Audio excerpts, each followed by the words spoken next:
मेरी 21 साल की बेटी की शादी करवाने के बाद हमेशा की तरह इस बार भी मेरे पति मुझे गांव में छोड़कर शहर चले गए थे और मैं एक बार फिर से तन्हा और अकेली रह गई थी। मेरे पति बेटी की शादी करवाने तो कुछ दिनों के लिए आ गए थे, पर इतने सगे संबंधी और रिश्तेदार आए हुए थे कि मुझे उनके साथ अकेले वक्त बिताने का मौका ही नहीं मिल पाया। नीतू मेरी सौतेली बेटी थी। शादी के बाद नीतू का फोन आया तो उसने कहा, माँ मैं यहाँ पर बहुत खुश हूँ। मेरे पति मुझसे बहुत प्यार करते हैं और हर वक्त मेरे साथ ही गुजारना पसंद है। मुझे तो एक पल के लिए भी अकेला नहीं छोड़ते। मैं बहुत खुश थी कि मेरी बेटी को एक अच्छा सा घर तो मिला, क्योंकि उसकी शादी करवाने के चक्कर में हमने अपने खेत भी गिरवी रख दिए थे और अब कर्ज हमारे सर के ऊपर था। मेरे पति कहते हैं कि शहर में काम करके धीरे धीरे मैं यह कर्ज चुका दूंगा, पर जब शादी होकर मैं इस घर पर आई थी तो मैं सुनील की दूसरी पत्नी थी और उस वक्त नीतू मात्र 4 साल की थी, जिस वजह से उन्होंने दूसरी शादी की थी ताकि बच्ची का ध्यान रखने के लिए उसे माँ मिल जाए। मैंने उस बिन माँ की बच्ची को अपनी बेटी की तरह ही पाला और उसे खूब सारा प्यार दिया, पर मेरे पति ने शादी की पहली रात मुझसे जो कहा वह सुनकर तो मेरी आंखों से आंसू आ गए। उन्होंने कहा कि वह अपनी पहली पत्नी से बहुत प्यार करते थे, दूसरी शादी नहीं करना चाहते थे, लेकिन इनकी माँ ने उनके ऊपर दबाव डाला तभी उन्होंने दूसरी शादी की। जब से मेरे पति की पहली पत्नी की मौत हुई थी, मेरे पति शहर में ही रहने लगे थे और वहीं पर काम किया करते थे। गांव के खेत मेरे सास ससुर ही संभाला करते थे। मेरे पति को जब भी छुट्टी मिलती थी तो वह मेरे पास आ जाया करते थे, लेकिन जब वह चले जाते थे तो मैं तन्हा रात गुजारती थी और उनके प्यार के लिए तड़पती रहती थी। शादी के 1 साल के अंदर ही मैं प्रेग्नेंट हो गई और मेरा एक बेटा हो गया। जब मेरे पति के बिना मेरा मन नहीं लगता था तो मैं उनसे कहती थी कि मुझे भी शहर लेकर चलिए, मैं आपके साथ रहना चाहती हूँ, यूं अकेले मुझे अच्छा नहीं लगता। पर वह कहते कि शहर में इतने लोगों का खर्च मैं नहीं चला पाऊंगा, इसीलिए बच्चों को लेकर तुम गांव में ही रहो ताकि उनकी पढ़ाई गांव में ही हो सके। हर महीने मेरे पति आते तो थे, लेकिन कुछ दिन रहकर ही चले जाते थे। ऐसे ही मेरी जवानी धीरे धीरे अकेलेपन में कट गई और अब मैं 36 साल की हो गई हूँ। मेरे पति उम्र में मुझसे 6 साल बड़े हैं। शादी के कुछ दिनों बाद ही मेरे पति ने मुझे फोन करके कहा कि एक बड़ी मुसीबत आ गई है, मेरा काम छूट गया है और मुझे कहीं भी काम नहीं मिल रहा है। मैंने उनसे कहा कि आप फिर गांव में आ जाओ और खेती संभालो, पर मेरे पति ने कहा कि हमारे ऊपर बहुत सारा कर्जा हो चुका है और अगर काम नहीं करूंगा तो यह कर्ज कैसे चुकाऊंगा और खेत भी हमारे हाथ से निकल जाएगा। मैंने कहा, अब नीतू की शादी हो गई है, क्यों ना मैं भी शहर में आ जाऊं, मैं लोगों के घर में काम कर लिया करूंगी। खाना बनाने या बर्तन धोने का कोई भी काम मिल जाए जिससे हमारा यह कर्ज उतर सकता है। मेरे पति ने थोड़ी देर सोचने के बाद कहा, ठीक है, अगर तुम्हें काम करने में तकलीफ नहीं है तो आ जाओ, क्योंकि हमें हमारे खेत को बचाना होगा। अपने बेटे को सास ससुर के पास छोड़कर ही मैं शहर के लिए रवाना हो गई। पैसों की जरूरत को देखते हुए सास ससुर ने भी मुझे शहर में जाने की इजाजत दे दी थी। मुझे लगा काफी सालों के बाद अब मेरे दिल की मुराद पूरी होगी। काफी सालों से मैं अपने पति के प्यार के लिए तड़पती रहती थी और अब मुझे वह मिलने वाला था। मेरा नाम सरोज है और मैं बेहद खूबसूरत थी, जैसा गोरा रंग वैसी खूबसूरत आंखें। जब मैं पति के पास पहुंची तो मेरे पति बहुत खुश हुए। मुझे पता है कि वह भी रात अकेलेपन में ही गुजारते हैं। शहर पहुंचकर कुछ दिनों के अंदर ही मुझे 2 घर पर काम भी मिल गया। मुझे लगा कुछ घर काम और मिल जाए तो अच्छे खासे पैसे आएंगे। गांव के मुकाबले शहर के लोग काम के अच्छे पैसे देते हैं। एक रात काम करने के बाद मैं अपने पति के साथ बातें कर रही थी, तभी बाहर बारिश होने लगी। बारिश बहुत तेज हो रही थी और रुकने का नाम ही नहीं ले रही थी। करीब रात के 12 बजे किसी ने घर का दरवाजा खटखटाया। मेरे पति ने सोचा कि भला इतनी रात को कौन आ सकता है। जब मेरे पति उठकर दरवाजा खोलने गए तो 4 हट्टे कट्टे नौजवान दरवाजे पर खड़े थे। 30 से 35 साल के बीच की उम्र होगी। मेरे पति उन लोगों से बातें करने लगे तो मैं अपने रूम में चली गई। पर मैं सोच में डूब गई थी कि आखिर यह लोग हैं कौन और हमारे घर में इतनी रात को क्यों आए हैं। थोड़ी देर बाद मेरे पति रूम में आए और कहा कि 4 लोग यात्री हैं और बारिश की वजह से बुरी तरीके से फंस गए हैं, एक रात के लिए घर पर शरण मांग रहे हैं। तो मुझे उन लोगों पर दया आ गई और कहा कि हमारे घर में एक ही गेस्ट रूम है, तो आप चारों को वहीं पर रहना होगा। मुझे तो अपने पति की बातों पर यकीन नहीं हो रहा था। मेरे पति 4 अजनबी लोगों को इस तरह से घर में कैसे रहने दे सकते हैं। पर वह बहुत सीधे साधे हैं, लोगों पर जल्दी विश्वास कर लेते हैं। हो सकता है सचमुच यह लोग बारिश की वजह से मजबूर हो। हमारे इस घर पर इतना कीमती सामान भी तो नहीं है कि चोरी करने आए होंगे। मेरे पति ने कहा कि यह लोग बहुत भूखे हैं, कुछ खाना बना दो। मैं रसोई में जाकर खाना बनाने लगी। जब मैं खाना बनाकर उन्हें देने आई तो वह चारों लोग मुझे ऊपर से नीचे तक घूर रहे थे। मैं सिर्फ एक लाल मैक्सी में थी। मुझे बहुत ही अजीब लग रहा था, क्योंकि कभी किसी मर्द ने मुझे इस तरह से नहीं देखा। मेरे पति मुझे अपनी पत्नी तो मानते हैं, पर वह अपनी पहली पत्नी से बेइंतहा मोहब्बत करते थे। वह उनके बचपन का प्यार है। वह सावित्री के साथ ही बड़े हुए। दोनों के बीच में प्यार हुआ और पूरा गांव इस बारे में जानता है, क्योंकि वह खेतों के बीच अक्सर घुमा फिरा करते थे। लेकिन धीरे धीरे जैसे ही सावित्री जवान होती गई तो उसके पिता अब सुनील से मिलने नहीं देते थे। कहते थे कि तुम जवान हो गई हो, ऐसे तुम सुनील के साथ घूमोगी तो तुमसे शादी कौन करेगा। लेकिन फिर सुनील उसके लिए रिश्ता लेकर आए तो सब लोग मान गए और उन दोनों की शादी हो गई और एक बच्ची भी हो गई। पर सावित्री बीमार पड़ गई और चल बसी। मेरे पति उसकी मौत से उभर नहीं पाए। मुझे कहते, मैं तुम्हें पत्नी का हक तो दूंगा, पर रात वाला प्यार ज्यादा नहीं कर पाऊंगा। कभी कभी मुझे अपने पति पर बहुत गुस्सा आता कि सिर्फ एक बच्ची को पालने के लिए उन्होंने मेरी जिंदगी बर्बाद क्यों कर दी। आखिर मैं भी तो एक औरत हूँ, मुझे भी एक मर्द के प्यार की जरूरत है। मुझे कोई ऐसा मर्द चाहिए था जो मुझे दिल से चाहे, मेरी रात की कमी पूरी कर सके। मेरे पति तो बस मुझे एक जिम्मेदारी ही समझते हैं, लेकिन आज पहली बार कोई मर्द मुझे ऐसे देख रहा है, वह भी एक नहीं 4-4। मेरे दिमाग में अजीब अजीब ख्याल आने लगे। मैं खाना देते ही अंदर कमरे में आ गई, क्योंकि ना जाने यह लोग कौन है। मैं कमरे के अंदर से देख रही थी। उन लोगों ने शराब की बोतल निकाली जो काफी महंगी लग रही थी, तो मेरे पति भी काफी खुशी खुशी पीने लगे। जब मेरे पति काफी देर बाद कमरे में सोने के लिए आए तो नशे में पूरी तरह से अपना होश खो बैठे थे।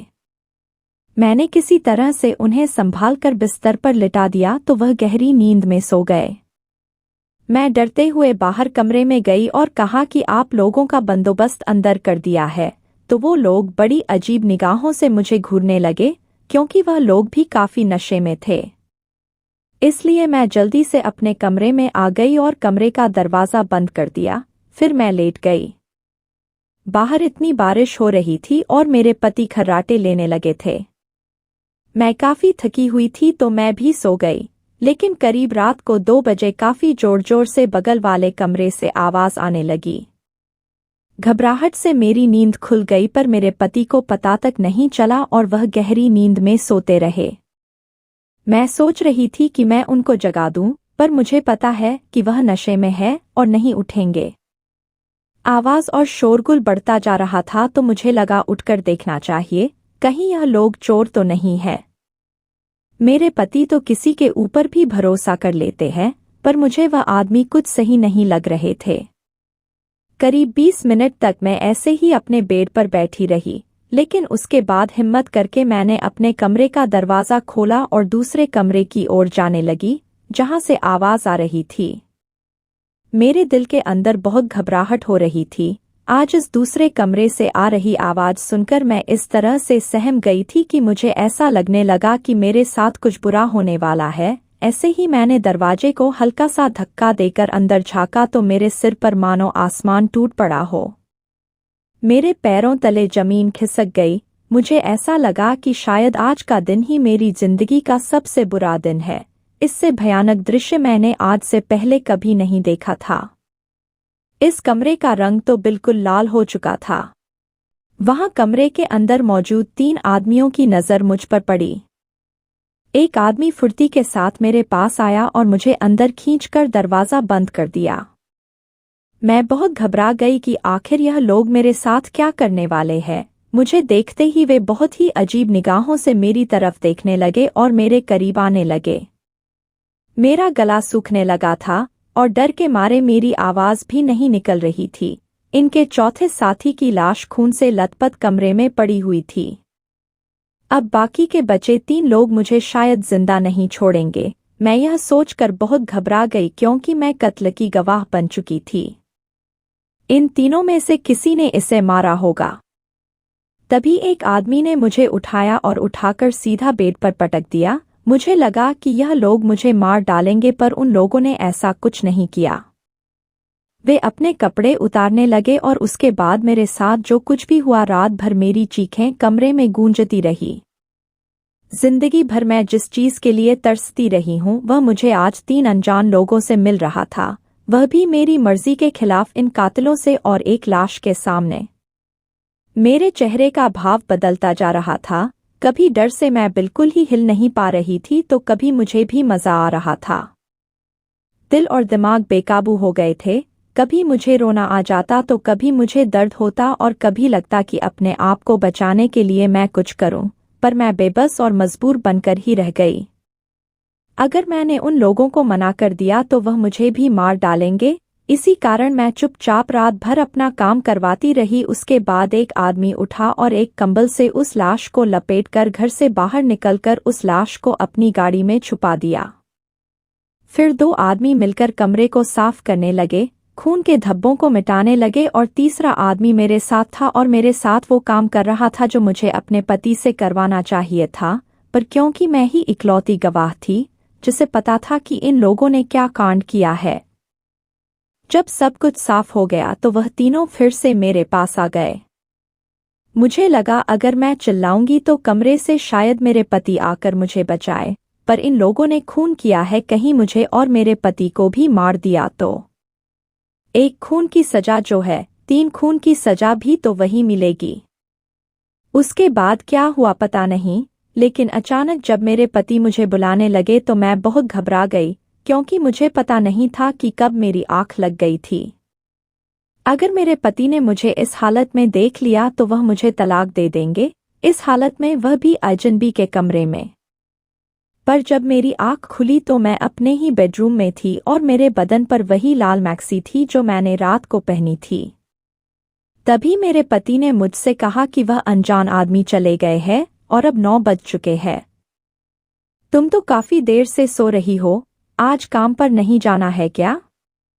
मैं तो कुछ भी समझ नहीं पा रही थी। तभी मेरे पति ने कहा कि जाते वक्त उन लोगों ने हमें 3 लाख रुपए दिए हैं। यह सुनकर तो मुझे विश्वास ही नहीं हो रहा था। मेरे पति ने कहा कि मैं पैसा लेना नहीं चाहता था, पर हमने उन लोगों की मदद की, उसके बदले में वह लोग हमारी मदद करना चाहते थे। मैंने सोचा कि कहीं यह पैसों के लिए ही तो कत्ल नहीं किया। आखिर किस बात के पैसे दे गए? यह लोग जो कुछ भी मेरे साथ रात में किया या वह खून जो मैंने देख लिया, उसका मुंह बंद करवाने के लिए तो नहीं। तभी मेरे पति ने कहा कि मैं यह पैसे बैंक में जमा करवा कर आता हूँ, इससे कर चुका दूंगा, तुम काम पर चली जाओ। मेरे पति के जाते ही मैं रोने लगी। मेरे साथ जो कुछ भी हुआ था, मैं फौरन उठकर दूसरे कमरे में गई और फिर कपड़े पहनकर मैं तुरंत दुकान गई। कमरा साफ करने के लिए अलग अलग केमिकल खरीद कर लेकर आई। उसके बाद मैंने दूसरे कमरे को अच्छी तरह से रगड़ रगड़ कर साफ किया जहां वह खून के धब्बे थे। साथ ही मैंने बिस्तर की चद्दर को भी अच्छे से धोया। पूरे घर की अच्छे से सफाई करने के बाद मैं अपने लिए कुछ खाना बनाने लगी। तब तक मेरे पति आ चुके थे और मुझसे पूछा कि तुम अब तक काम पर क्यों नहीं गई? मैंने उनसे कहा कि मेरी तबीयत ठीक नहीं है, मुझसे तो चला भी नहीं जा रहा था और मेरे पूरे बदन में दर्द था और मैं अंदर से बहुत ज्यादा डरी हुई थी। लेकिन अगले ही पल मेरे पति दूसरे वाले कमरे में गए और चिल्ला चिल्लाकर मुझे बुलाने लगे। मैं काफी डर गई कि कहीं मेरे पति को कुछ पता तो नहीं चल गया। जब मैं उनके पास आई तो उन्होंने कहा कि अब तुम्हें काम करने की ज़रूरत नहीं है। मेरे दिल की धड़कन बहुत तेज़ हो गई। उन्होंने कहा हमारा घर रेलवे स्टेशन के पास है, इसलिए मैं सोच रहा हूँ कि इस कमरे को होमस्टे बना दूँ। इंटरनेट में इस कमरे की तस्वीर खींचकर डाल दूंगा और ऑनलाइन बुकिंग करके कोई भी इंसान इस कमरे में रात में रह सकता है और तुम उसे खाना बनाकर देना। हम इसके लिए अच्छे खासे पैसे भी लेंगे, जिससे हम दोनों को काम करने की ज़रूरत भी नहीं पड़ेगी और हम यह बिजनेस चलाएंगे।